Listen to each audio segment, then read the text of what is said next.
बिस्मिल्लाहिर्रहमानिर्रहीम। On behalf of pearl securities आपको welcome करते हैं जो वेबिनार में।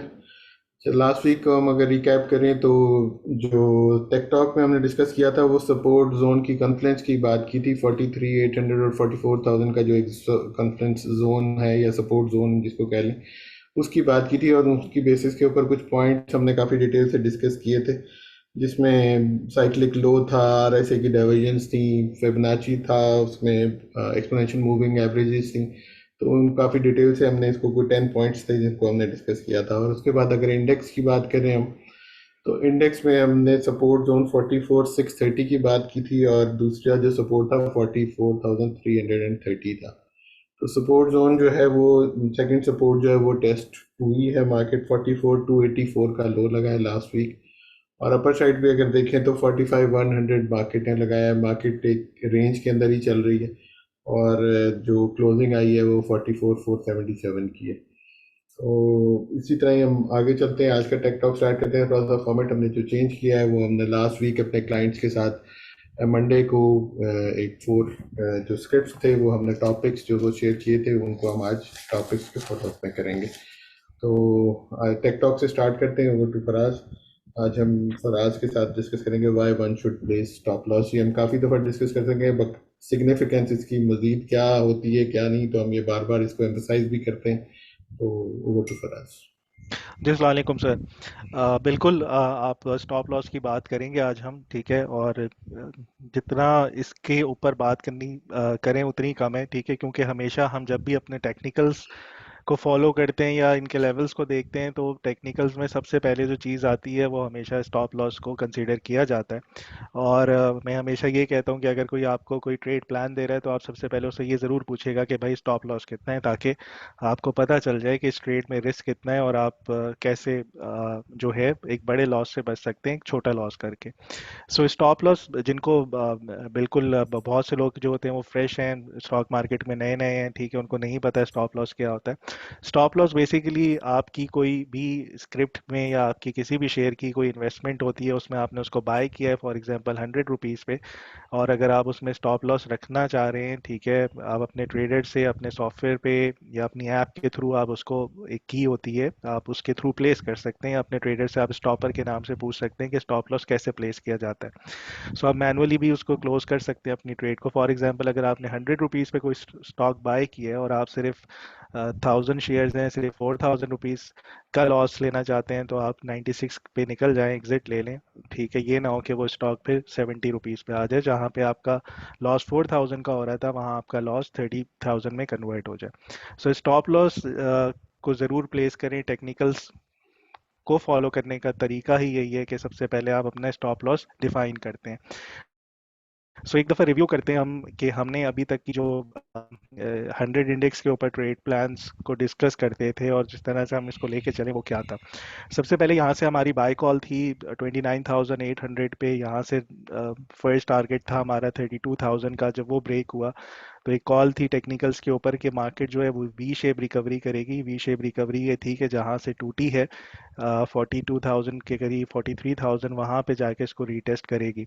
सो एग्जैक्टली वैसे ही हुआ था 43,000 पे।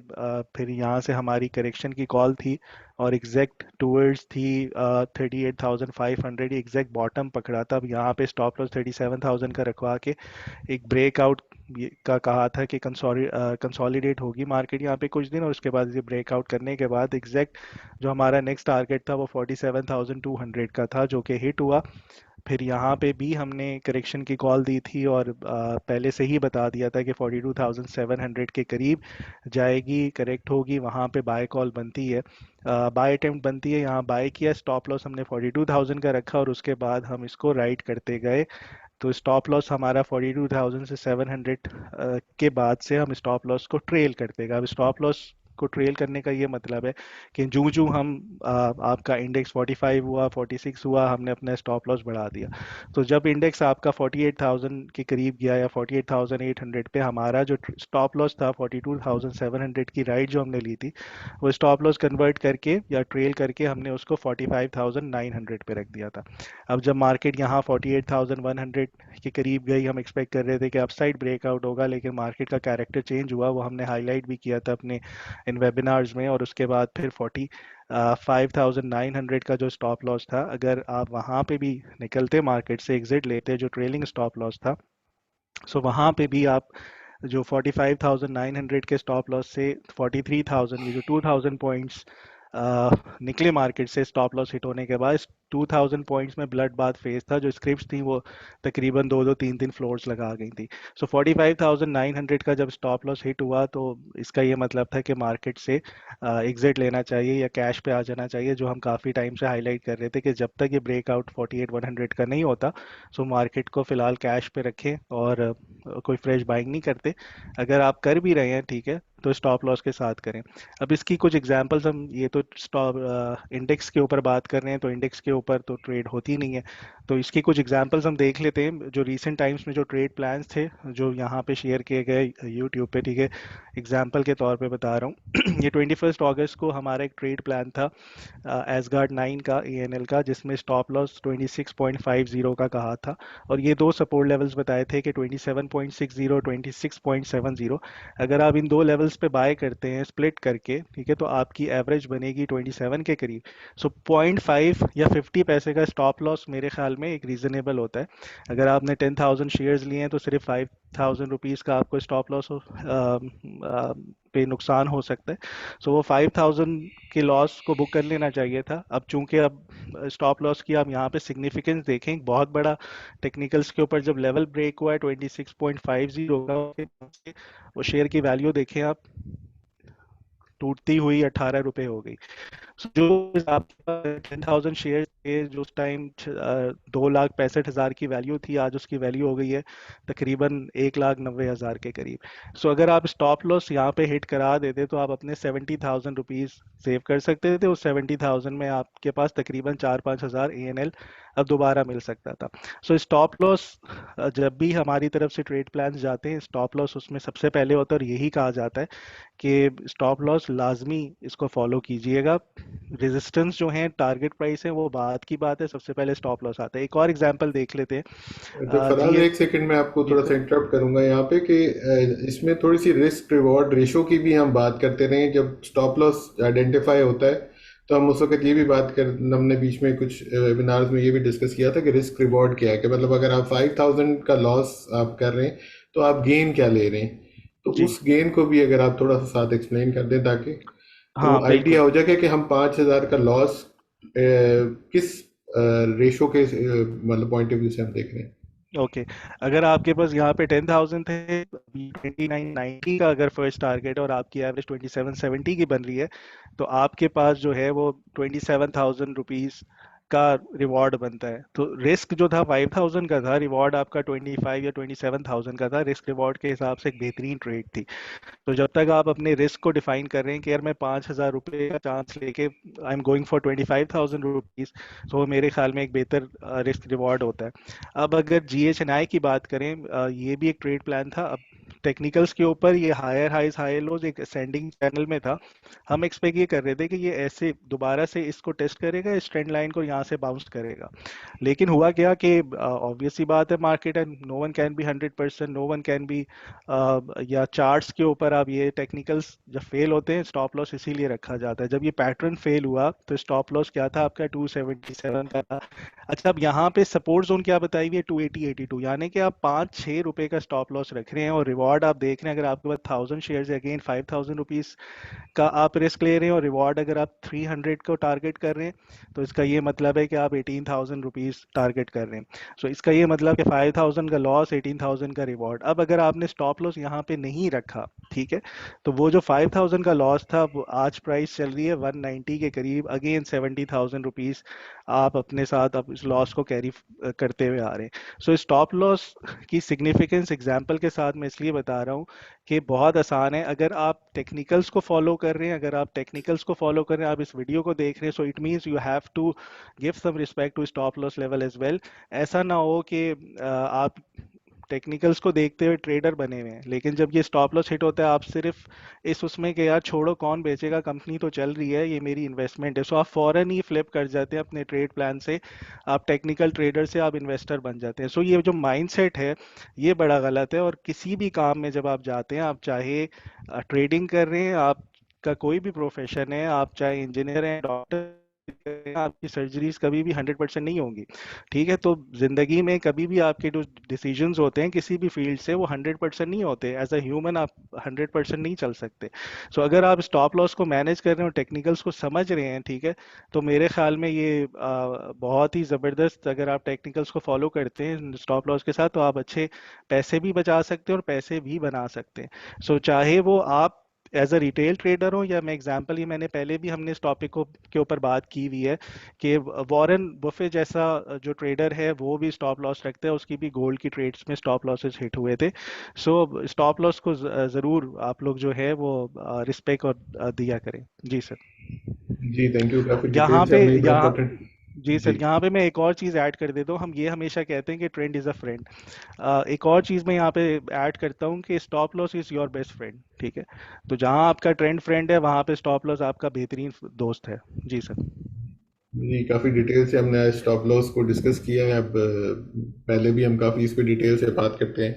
आई होप कि इससे कुछ बेनिफिट हो सके, क्योंकि जो मार्केट है वो टेक्निकल्स के ऊपर हम बात करते हैं। जो टेक्निकल्स हैं तो फिर obviously stop loss is most important.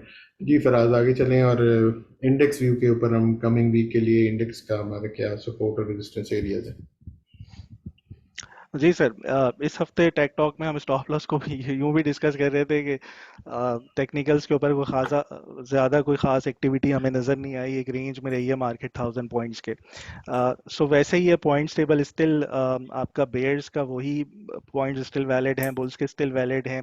अगर तो ये आपका 43,975 ब्रेक होता है, फिर ये बुल्स के 2 पॉइंट्स अगेन फेल हो जाएंगे, ट्यूसडे बॉटम या वीकली बुलिश पिन बार जो है ये निकल जाएगा फिर इसमें से, फिर आपका वेट जो है बेयर्स की तरफ फिर चला जाएगा।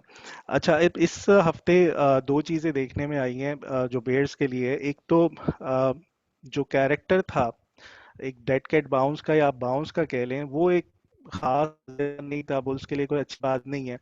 द रीज़न इज़ कि यहाँ पे जब ये करेक्ट हुआ, जब हमने लास्ट टाइम मैग्नीट्यूड की बात की थी कि इतना फॉल आता है, उस फॉल के बाद का जो बाउंस था उसकी लेंथ आप देखें इतनी थी, ठीक है, अगेन सेम की लेंथ थी।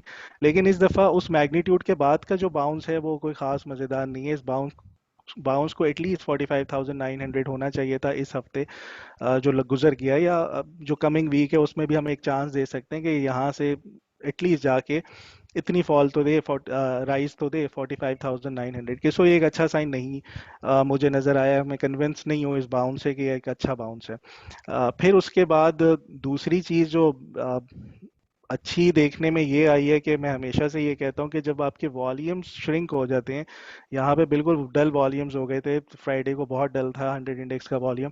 सो इसका ये मतलब है कि ये आपका मोस्ट लाइकली कंसोलिडेशन फेज जो है स्टार्ट हो सकता है, अगर यहाँ पे सस्टेन करता है। और होना भी यही चाहिए। मैं बार बार ये बात करता हूँ कि जब भी आपका बेयरिश ट्रेंड खत्म होता है, कंसोलिडेशन बॉक्स बनता है, कंसोलिडेशन फेज आती है जहाँ पे आपकी एक्यूमुलेशन होती है, उसके बाद फिर आप एक्सपेक्ट कर सकते हैं कि यहाँ से जो है एक रैली बनती हुई नजर आए। सो राइट नाउ अभी बेयरिश ट्रेंड खत्म हुआ है नहीं हुआ, ठीक है, कहना जल्दी होगा। और उसके बाद अब हमें ये विटनेस करना है कि कंसोलिडेशन कहाँ पे स्टार्ट होती है और कितने टाइम के लिए होती है। ठीक है, मोस्ट लाइकली 30-35 सेशंस होने चाहिए, या on a lower side 20-21 sessions होने चाहिए। सो अभी तक कंसोलिडेशन नहीं कह सकते, ये कंसोलिडेशन है। 43,975 को सस्टेन करना चाहिए और ऊपर 45,900 रेंज रहनी चाहिए मार्केट। सो फिलहाल आसान लफ्ज़ों में अगर आप ये देखना चाह रहे हैं कि कंक्लूड करूं इसको कि क्या करना है इस हफ्ते, लास्ट वीक हमने ये सजेस्ट किया था कि बाउंस अच्छा है तो बाय करें, जो बाय कॉल्स थी वो भी बहुत अच्छी रही। लेकिन इस वीक ये कहूँगा कि रेंज में है, अगेन थोड़ी सी डल एक्टिविटी लगती है, तो बेहतर यही है कि कैश पर रहें। ठीक है, वंस ये आपकी कंसोलिडेशन कंप्लीट हो, फेज कंप्लीट हो, उसके बाद जब ये आपका ब्रेकआउट लगेगा 46,300 का, उसके बाद एक्सपेक्ट कर सकते हैं बाइंग करने को। सो फिलहाल कैश पे ही रहना चाहिए, रेंज बाउंड लगती है मार्केट। जी सर। ठीक है, और आज आगे चलते हैं। जो हमने फॉर्मेट थोड़ा चेंज किया था, तो लास्ट वीक हमने जो मंडे को कुछ स्क्रिप्ट्स टॉपिक्स शेयर किए थे अपने पर्ल के क्लाइंट्स के साथ, तो उनका फॉलो अप कर लेते हैं। जी बहुत बेहतरीन हफ्ता रहा, और जो चार ट्रेड प्लान थे वो परफेक्ट गए हैं उसके ऊपर। अब अगेन ये जो हमारा 2 वीक से ट्रेड प्लान चलता हुआ आ रहा है, 18.35 की एंट्री थी। फर्स्ट टारगेट 20.50 का था, 20.65 से रिजेक्ट हुआ है वेव्स और वापस आ गया नीचे को। सो स्टिल अगर कोई ट्रेल कर रहा है, स्टॉप लॉस 18.10 का स्टॉप लॉस बनता है इसका, और ये टारगेट्स बनते हैं 20.50 21। सो अगर अगर स्टिल किसी के पास ट्रेड ओपन है तो ये जब भी बढ़े इसकी ट्रेड को क्लोज कर देना चाहिए। फर्स्ट टारगेट हिट हुआ है, 20.50 ब्रेक करेगा तो फिर नेक्स्ट टारगेट को जाएगा। सो फिलहाल ये ट्रेड क्लोज कर देनी चाहिए। फिर उसके बाद जो सेकंड जो थी ट्रेड प्लान, वो एवीएन का था। ये बहुत परफेक्टली काम किया था। मंडे को जैसी बाय कॉल दी थी उसके बाद ये कैप हो गया था, और वेरी नेक्स्ट डे फिर इसने अपना हाई लगाया 144.50 का। सो ये डबल टॉप की फॉर्मेशन है। ठीक है, और इस ट्रेड से भी निकलना चाहिए, ट्रेड भी क्लोज हो गई है। अच्छा, दो टारगेट्स अच्छे हिट हुए। फिर उसके बाद अटक रिफाइनरी का एक ट्रेड प्लान था। इसमें ये सजेस्ट कर रहा था कि मैं 186.5080 से ऊपर जाए, इस लेवल से ऊपर निकले, और फिर जो आपकी टारगेट बनता है वो 194 का बनता है, ऑलमोस्ट 192.0 समथिंग के पास जो ये रेजिस्टेंस ले रहा है। सो इस ट्रेड को भी क्लोज कर देना चाहिए 192 194 के करीब।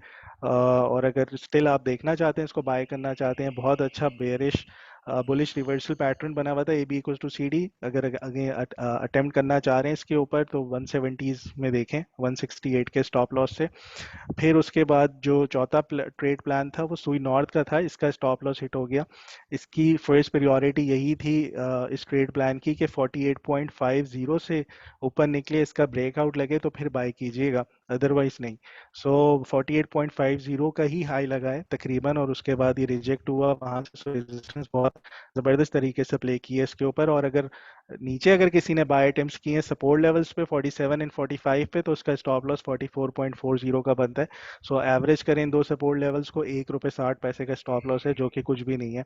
सो अगर आप 44.40 को दोबारा रीटेस्ट करते हैं और स्टिल आप ट्रेड प्लान में है, तो इस ट्रेड को भी क्लोज कर देना चाहिए। सो चारों ट्रेड प्लान्स क्लोज हो चुकी हैं, और एक का स्टॉप लॉस था, तीन के टारगेट्स थे। और इस हफ्ते इंशाल्लाह मंडे को फिर आप लोगों को ये ट्रेड्स जो हैं इस वीक की मिल जाएंगी। जी सर। ठीक, रात आगे चलते हैं और क्यूरीज जो आई हुई हैं क्लाइंट्स की उनको आंसर कर लेते हैं। अच्छा, जो क्यूरीज आई हुई हैं, सबसे पहले एफएफएल की क्यूरी है। एफएफएल जो है स्टिल स्ट्रगल कर रहे है, डिसेंडिंग चैनल में है। इसको 16.2025 से ऊपर निकलना चाहिए, ब्रेकआउट दे तो फिर ये एक अच्छी जो है मोमेंटम बना सकता है। अदरवाइज फिलहाल यहाँ पे इसको कंसोलिडेट होना चाहिए। सो दो सपोर्ट लेवल्स हैं, पहला 14.65 का है, 13.75 का है। अगर कोई अटेम्प्ट करना भी चाह रहे हैं 13.75 पे, 13.50 का स्टॉप लॉस रखिएगा। फिर उसके बाद लोड्स की क्योरी है। लोड्स ने भी एक बहुत ज़बरदस्त अपना पैटर्न कंप्लीट किया था। डी पॉइंट इसका जाके बन रहा था 15.50 पे, वहाँ से बाउंस करके 18.4050 किया, एक बहुत अच्छा बाउंस था। सो अब अगर ये 18.40 से ऊपर निकलता है तो ये आपका एक बुलिश मोमेंटम में आ सकता है। अदरवाइज एक्सपेक्ट करें कि कंसोलिडेट होता है हुआ नज़र आएगा इसी रेंज में। फिर उसके बाद सर्ल्ड, अगेन इसका भी सिमिलर पैटर्न था, और ये पैटर्न जो है चार्ट्स के ऊपर परफेक्टली प्ले कर रहा है। A B equals to C D, इसने भी अपना डी पॉइंट यहाँ पे कंप्लीट किया था। एक मैसिव बाउंस था 196 से 222 की तरफ। अब जो एज अ रेजिस्टेंस आ रही है इसकी 232 242 ये है, तो अभी बेयरिश ट्रेंड में ही अब एक्सपेक्ट कर सकते हैं कि 232 या 242 को जाके टेस्ट करे। नीचे सपोर्ट लेवल्स पर आता है 217 210, तो बाय करना चाहिए इसको। फिर उसके बाद यूनिटी फूड्स, ये भी आपका बेयरिश डिसेंडिंग चैनल में ही ट्रेड कर रहा है। सो इसका जो ब्रेकआउट लगेगा वो 34.20 का है। सो इसको अगर ये ब्रेक करता है तो ये भी मोमेंटम बना सकता है। अदरवाइज ये कंसोलिडेट होता हुआ रेंज में नज़र आना चाहिए, 29.40 से लेके 33.30 की रेंज में। फिर टीआरजी जो है कि ये एक बॉक्स में ट्रेड कर रहा है। अब ये बॉक्स डिस्ट्रीब्यूशन फेज को भी कंसिडर कर सकते हैं कि ये शायद डिस्ट्रीब्यूशन फेज में हो।